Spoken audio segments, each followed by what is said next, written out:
All towns situated near a sheer cliff on the ocean have their tales of tragedy, suicides, accidents, fatal mistakes along the edge that separates solid ground from a plunge towards the sea.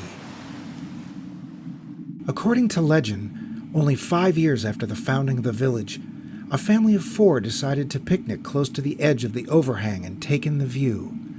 Some say the strong winds which arrive in sudden gusts blew all 4 over the edge to their deaths. The bodies were never found. Since then, others have suffered similar fates.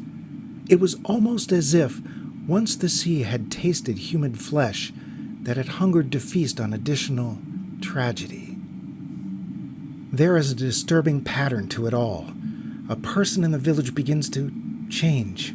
They become forgetful and distracted and begin to move themselves away from society. As it is often older people affected, it is shrugged off as the simple effects of aging. They become more and more distant and get lost, even on short walks, but they eventually are found near or on the way to the cliffs. As more time passed, they stop eating and become paranoid and angry towards anyone and anything. Everything that made the victims who they are as a person vanishes, sometimes years before they make the leap. They don't recognize family or friends and close themselves off completely, hearing only the voices in their heads calling them to the precipice.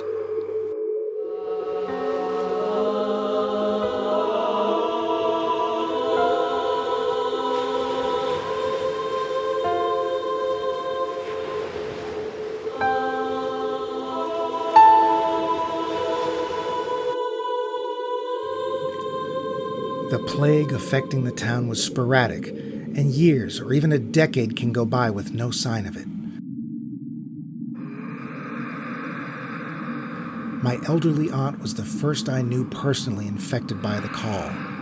Her wonderful sense of humor dissipated, and was replaced by forgetfulness and melancholy.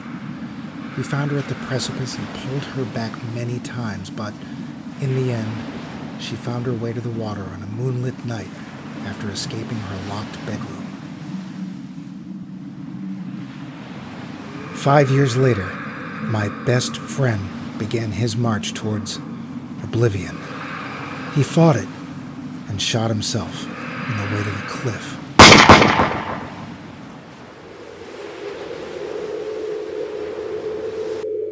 He left only a short, insane message.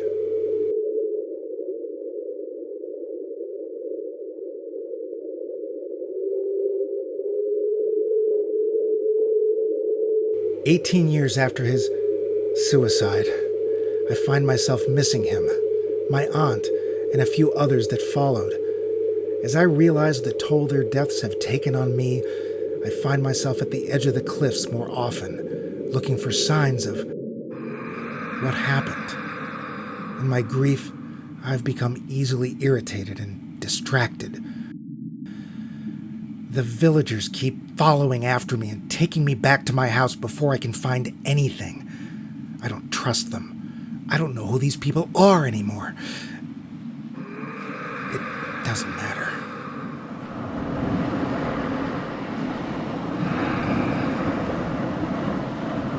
Like the rest, I am